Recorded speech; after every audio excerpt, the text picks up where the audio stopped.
Assalamu alaikum.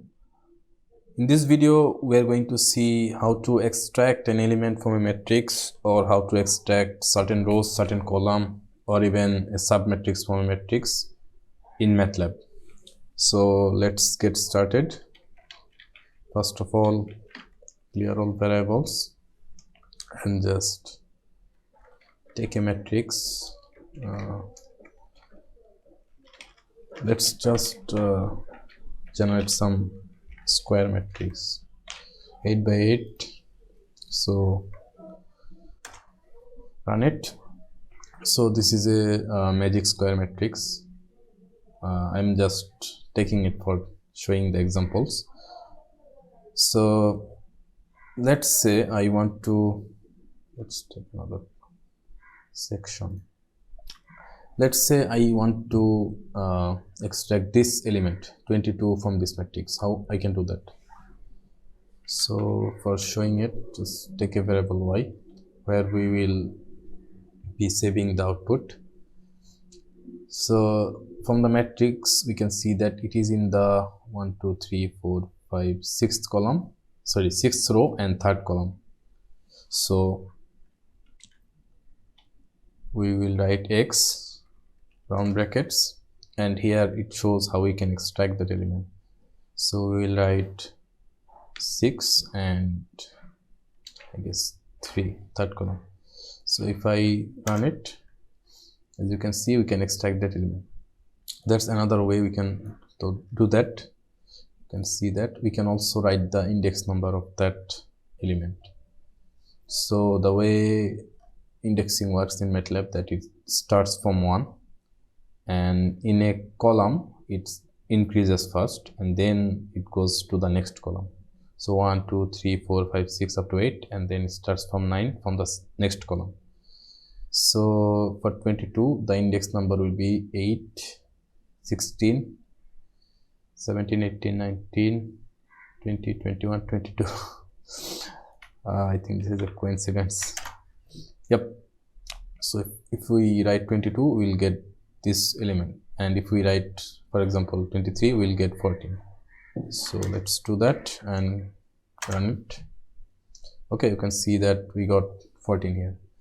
So in this way you can extract a single element from a matrix. Now let's say you just want to extract a certain row. For example, you want to extract the first row. How you can do that? So for that you will see that there is like two argument, I think. So for the row part you will write 1, and for the column part you will write semicolon, and this semicolon means all. That means first row and all columns. So if I run it, you can see that I can extract the first row from the matrix. In the same way you can extract the first column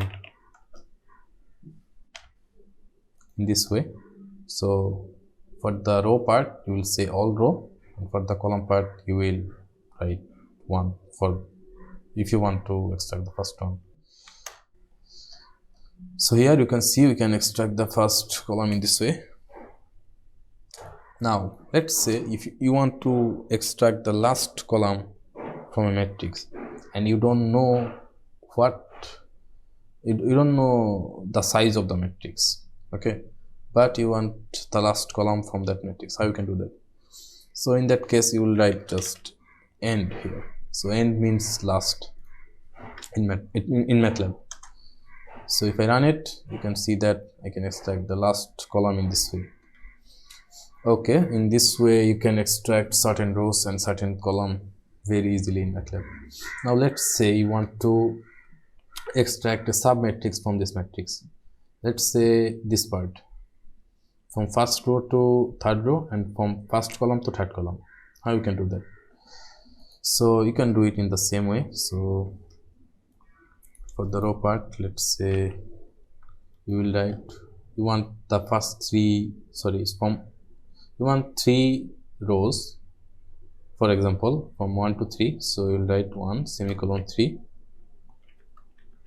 and say the first 3 column. So you will also write here 1 2 3. So here this semicolon means 2 from 1 to 3, and run it, and you can see you can extract this part. Okay, so in this way you can also extract a submatrix like this. Now let's move to something else. Let's say you want to extract only the odd number of columns. Let's say from this column, this column, this column, this column, you want to extract. How you can do that? Okay, so in that case, for the row part you will write semicolon because you want to extract all rows, and for the column part you will write 1 semicolon 2 semicolon end. So it will start from 1, it will increment by 2, and it will go up to the end. And if you run it, you can see we have only extracted the odd number of columns. So in this way you can do that. Now let's say you want to extract only certain column. Let's say this column and this column. How you can do that? In that case you will just write the index of those columns separated by commas. So 2 comma, I think this is 7, 2 comma 7, and click run it. But before that you will write that inside of a square bracket, otherwise MATLAB will be confused. So run it, and you can see you can do that. There is also another way you can do that. If I write end minus 1, that will also work, because this is one element away from the end, that's why it works. So in this way you can extract it. So I hope you learned some new things from this video, and thanks for watching.